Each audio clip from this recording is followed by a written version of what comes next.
Se você pifasse hoje, como ficariam suas dívidas, seus projetos, sua carreira, seu casamento? Será que continuaria ou não? Seus projetos. Você tem tanto tempo pro seu trabalho, mas não tem tempo para você, quanto menos para as pessoas ao seu redor. É mais fácil enviar um presente pro correio, não é verdade? Do que você estar presente. Porque você nunca tem tempo nem para você, nem para as pessoas que você ama. Mas se você pifasse hoje, tudo mudaria, sabe por quê? Porque quando nós pifamos, algo foge do nosso controle, é porque nós não estamos dando importância a nós. É porque nós não estamos parando para nos observar. Nós não estamos parando para nos olhar, para nos analisar, para nos amar, para nos cuidar, para nos honrar, para nos respeitar. Quando nós pifamos, é porque algo já estava dando sinal e nós ignoramos os sinais. O corpo dá sinais. Saúde física e mental não tem como não andar juntas. Eu vou repetir, até o fim da minha vida, que saúde física e mental andam juntas. Mas você precisa entender e captar, porque não adianta você ter olhos e não enxergar. Pior cego é aquele que não quer ver. Não adianta você ter olhos e uma mente cega. Eu tenho postado vários conteúdos de pessoas que me mandam mensagens em inbox pedindo para postar algum tema. Pode fazer sua perguntinha em inbox lá. Depois eu posto pela ordem. Se você pifar hoje, eu sei que as prioridades vão mudar, os projetos vão parar, as coisas vão mudar. Quando a vida coloca uma doença em nossa frente, é uma oportunidade de nos tornarmos uma pessoa melhor. Não somente com as pessoas ao nosso redor, mas conosco mesmos. Quando a vida coloca uma doença à nossa frente, é hora de repensarmos alguns valores, algumas falas, alguns comportamentos. Quando a vida coloca uma doença à nossa frente, a doença nunca tem que definir você. Nós estamos no Setembro Rosa. Setembro não, Outubro Rosa. Prevenção do câncer de mama. Tantas mulheres têm morrido por causa de câncer de mama. Tantos homens que estão com elas no início, mas depois, quando começa a quimioterapia, a radioterapia, abandonam. E vocês, homens, que continuam com as suas mulheres, mesmo com câncer de mama ou com qualquer outro tipo de doença, meus parabéns vai para você. Plausível. Porque lá naquele momento, em frente ao padre e ao pastor, você falou pro padre e você falou pro pastor que o casamento de vocês seria até a morte os separar. Nem a doença. Tudo isso você jurou perante o padre, perante o homem, perante o pastor, perante Deus. Mas tem alguns casamentos que chegam ao fim. Mas você foi até ao fim. Não largou a pessoa pelo causa de uma doença. Você fez de tudo para dar aquele casamento, para aquele casamento dar certo. Mas não deu. Mas você tentou. E você teve outros e terá outros relacionamentos. Mas deu certo enquanto durou. Mas não é por causa de uma doença que você largou ele ou ela. Quando a vida coloca uma doença à nossa frente, é a hora de nós repensarmos alguns valores. É hora de parar e pensar um pouco mais em você. Você começa a valorizar mais a vida. Começa a pensar mais em você. Eu tive um nódulo mamário. E isso acabou com a minha vida. Tive uma empresa. Essa empresa não era psicanálise, era ateliê de costura. Quem me conhece do ateliê de costura, manda um oizinho lá embaixo se você quiser. Quem foi minha cliente, meu cliente no ateliê de costura, foi uma satisfação costurar para cada um de vocês. Tomar um cafezinho com costura foi muito bom. Mas eu achei que a costura seria o resto da minha vida, essa empresa. Em Ipanema, 2 quadras da praia, numa galeria, 7 anos. Não tinha por que mudar de trabalho, mudar de ramo. Até a aula de costura já dei. As minhas alunas, que se quiserem se identificar, pode escrever se você quiser aí embaixo. Se quiser. Então não tinha porquê. Eu costurava, fazia roupa, dava aula, era modista, era desenhista, era tudo no ramo da costura. Todas as minhas costuras eram express. Fazia cortinas, estofados, tudo. Capa para lancha, capa para tudo. Você imaginar que vai costura, até se precisar, todo de agricultura, eu fazia. Porque tudo que leva a costura, pra mim, era um desafio. Não sabe fazer? Sei. Me mostra o desenho. Se não sabe desenhar, vamos desenhar aqui e vamos fazer um script do que você quer. E as coisas aconteciam. E eu dava o meu melhor sempre. Porque eu sempre exigi de mim o meu melhor. E tratava cada cliente com muito carinho. Lá no ateliê de costura. E quem me indicou um dos primeiros pacientes foi alguém que foi a minha cliente no ateliê de costura. Todo lugar que você passar, toda empresa que você passar, você deixa marca na vida das pessoas. Que marca você está deixando? De responsabilidade ou de irresponsabilidade? Marcas ruins? Por onde você passar, deixe as portas abertas. Trate as pessoas com honra, com respeito. Que no momento certo, as pessoas vão te honrar. Às vezes, pode ser que elas mesmo te honrem. Ou não. Deus enviará outras pessoas para te honrarem. Mas por que eu contei essa minha história bem rapidinho, bem simplificada? Porque eu tive que vender o ateliê, o ponto do ateliê de costura. Porque eu tive um nódulo mamário. Isso acabou com a minha vida porque eu achei que ia ter câncer de mama e que tudo ia acabar na minha vida. Comecei a ter pânico, crise de ansiedade.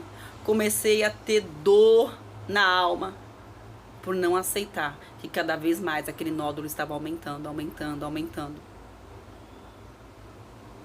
Para finalizar esse assunto, foi tirado o nódulo mamário, mas antes de tirar estava pior, estava mal, já estava emagrecendo de tanto nervosismo, porque eu alimentava a dor, alimentava que era uma coisa ruim, mesmo que as pessoas dissessem não é nada ruim, mesmo que o médico, as pessoas dissessem não é nada ruim, mas a doutora colocou como urgente na minha cirurgia, marcar a cirurgia urgente. E aquilo me assustou quando eu li aquela palavra urgente. E eu falei para Deus, Deus, se tu me livrares do câncer de mama, eu prometo me doar para as pessoas. Pacientes de CA, pacientes com carcinoma, paciente com câncer, que não tem condições de pagar. Eu prometo me doar para essas pessoas que não têm condições de pagar. Porque a terapia é fundamental nessas horas. Por isso a ênfase de você fazer todo o diagnóstico, todas as consultas, todos os exames, fazer tudo o que é preciso. Porque o diagnóstico precoce pode evitar muita coisa. E hoje você pode viver com câncer, fazer tratamento certinho, ser curado, curada.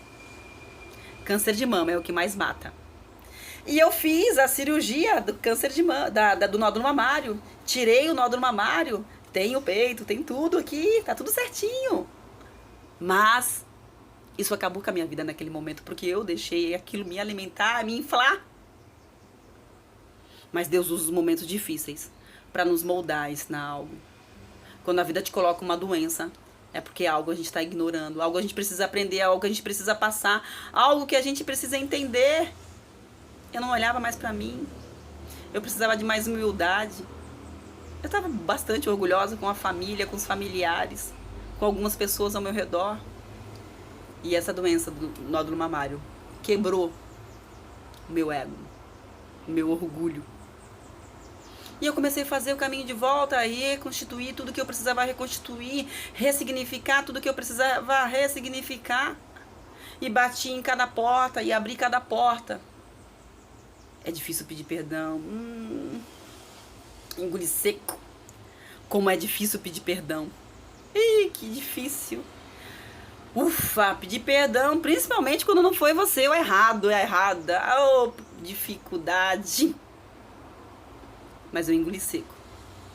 E abri cada porta que eu precisava abrir da minha vida. Ressignifiquei. E fechei. E fui fechando todas as brechas que eu precisava fechar. E eu fui ficando com um tempo mais leve para conviver com o pós-cirúrgico. E eu falei, Deus, se não tiver câncer de mama, eu prometo me doar para as pessoas que não, de pacientes de câncer carcinoma, e nunca vou cobrar. E é o que eu faço até hoje. Tirei o nódulo mamário porque no peito, quando você tem um nódulo dentro do peito, eles abrem algumas cirurgias, depende da cirurgia, eles abrem a auréola, aquele negócio redondinho, eles abrem a auréola, retiram o nódulo, deixam o nódulo lá para o laboratório para biópsia e depois fecham pela auréola. Então nem ficou marca. Quando eu me olho, eu nem percebo nem marca. Tem algumas cirurgias mais complexas que tem marcas. Mas mesmo que fique alguma marca em você, dê glória a Deus. Sabe por quê? Porque foi retirado o nódulo. Existe nódulo benigno e nódulo maligno. O meu era um nódulo benigno. Mas estava bem urgente. E foi extraído isso de mim. E graças a Deus está tudo ok. Mas independente, se você não tem a mama hoje em dia, você pode fazer, colocar silicone com o tempo, você pode fazer reconstrução, mastectomia, pode fazer tantas outras coisas. O que eu quero dizer pra ti, com tudo isso, é que aquilo que você alimenta, isso terá mais vezes na sua vida. Se eu alimentasse o vitimismo de ficar deitada numa cama, triste, remoendo, eu nunca seria livre do pânico, das crises, não dormia. Passei o ponto do ateliê e me lancei na psicanálise. E hoje eu trabalho com transformação de vida. Tem uma história de resiliência, superação, outras coisas, detalhes que um dia vocês vão saber. Não é nada de muito complexo, não. Mas eu superei, porque o céu é o meu limite. E aquilo que eu alimento, isso terá mais vezes na minha vida. Se eu alimentar a dor, a mágoa, a decepção, o diagnóstico que eu peguei do médico, nós não nos levantamos, nós não nos reinventamos. Agora é a hora de se cuidar, se analisar, ver o que você precisa mudar e pensar que não precisa de uma doença para você mudar os seus comportamentos, sua fala, suas ações, suas atitudes. Não precisa. Pare de ser teimoso, teimosa, de bater na mesma tecla. Pare de dizer, não perdoa, não faça, se quiser ele ou ela, esquece o ele e ela. É melhor ter paz do que ter razão. Paz com você mesmo, que quando você libera perdão pro outro, é você que fica livre. Você libera o outro, mas é você que fica livre. O que você precisa aprender ainda? Que fase que você precisa repetir?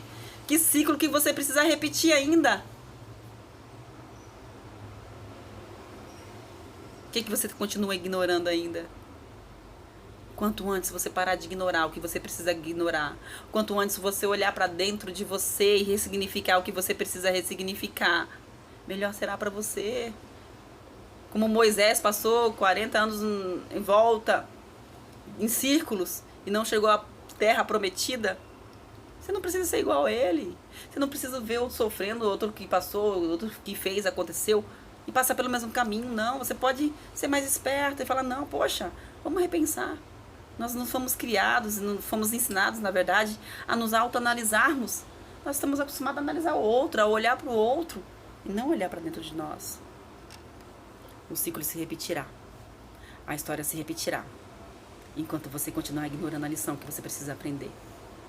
Você tem a opção de receber o diagnóstico de uma doença e agir com negação. Não querer aceitar isso. Ou você agir como barganha. Ah, eu sou tão bonzinho, bonzinha, por que aconteceu isso comigo? Você pode ser vítima ou protagonista da tua própria história. Tantas pessoas que donos de histórias incríveis, histórias lindas, fazem palestra para o mundo afora e não deixam aquela debilidade atingir a vida deles, paralisar a vida deles. Não deixa aquela situação, aquele diagnóstico paralisar a vida deles. Não deixe nenhum diagnóstico paralisar sua vida, escravizar a sua vida, parar a sua vida. É você que decide ser forte, mesmo fraquinho, continuar lutando ou se entregar. Não importa se todos te abandonem. A Bíblia fala em 49 de Isaías, versículo 15, que pode uma mãe esquecer-se tanto do seu filho que cria, que não se compadeça dele, do filho do seu ventre. Ainda que essa mãe venha esquecer do seu filho que cria, eu, todavia, não me esquecerei de ti. Então, o importante é você não se abandonar, é você não se rejeitar.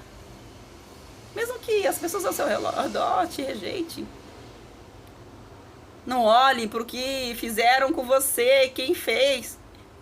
Olhe para o que restou de você. Se restou um pouquinho assim, aí com isso que nós vamos fazer o extraordinário acontecer na sua vida. Deus fará o extraordinário acontecer na tua vida. Mas você precisa não se abandonar, não se entregar. E muitas das vezes você precisa aprender a receber também. A aceitação de receber uma ajuda, mesmo com palavras. Não querer falar, aguentar calado, calada por orgulho. Nós somos orgulhosos. É todo dia que a gente tem que lutar contra a nossa carne para nós não sermos orgulhosos e maldosos às vezes.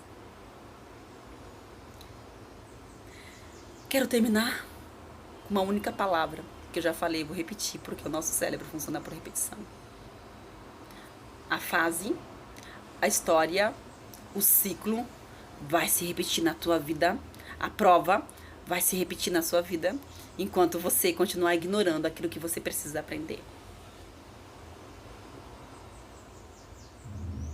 Vamos acordar, vamos despertar, vamos ser mais livres dentro de nós. Você pode trabalhar, você pode ter projeto, Deus quer que você tenha o melhor, porque Ele é rei, você é filho do rei Jesus, princesa e príncipe por excelência. Você pode tudo, mas você tem que conquistar a terra por herança, você tem que levantar, trabalhar, você tem que treinar até se tornar. Não consigo emprego, consegue sim. Vai entregar 50 currículos por dia, ou 10, ou 20, não tem dinheiro para comprar o currículo, pede para alguém, por favor, me ajuda, vai lá, tenta os lugares que as pessoas ajudam você, a vizinho, amigo, amiga, empresta o computador, faz o currículo para mim, manda por e-mail, porque hoje em dia grandes contratações são por e-mail. Mas não tem computador, vai numa lan house, pede emprestado. Ah, não tenho dinheiro para pagar, pede um favor, mas abra a boca e peça, vá atrás. Porque as coisas vão acontecer, experiência própria, não só da minha vida, mas de grandes nomes. De pessoas de história de resiliência que escrevem artigos e livros. São inspiração para nós. Quando você foca, acontece. Quando você se determina, acontece. Quando você sai do lugar de estagnação, acontece. Quando você dá um passo, você já se moveu. E vai acontecer. Mas você precisa despertar naquilo que você não consegue despertar. Então que Deus abra os teus ouvidos agora, para você ouvir o que você não consegue ouvir ainda. Que Deus abra os seus olhos agora para você enxergar o que você precisa ouvir e tira a escama dos seus olhos. Que Deus abençoe a porta dos seus lábios para você ser prudente no falar. Porque palavra falada fora de tempo não produz fruto. Por mais que seja boa a intenção, não produz fruto. Que Deus te dê sabedoria para você ser tardio em se irar e ficar com raiva. E prudente no falar. Que Deus venha agora, neste momento, trazer a vitória à tua mente, aquilo que te dá vitória, aquilo que te dá esperança, aquilo que te dá uma nova ideia, aquilo que te dá uma estratégia. Que Deus traga agora a sua memória, aquilo que te dá paz, aquilo que te dá vida, aquilo que te dá esperança. Continue lutando. Porque assim como eu venci o nódulo mamário e tirei, estou perfeita, você também vai vencer todas as doenças.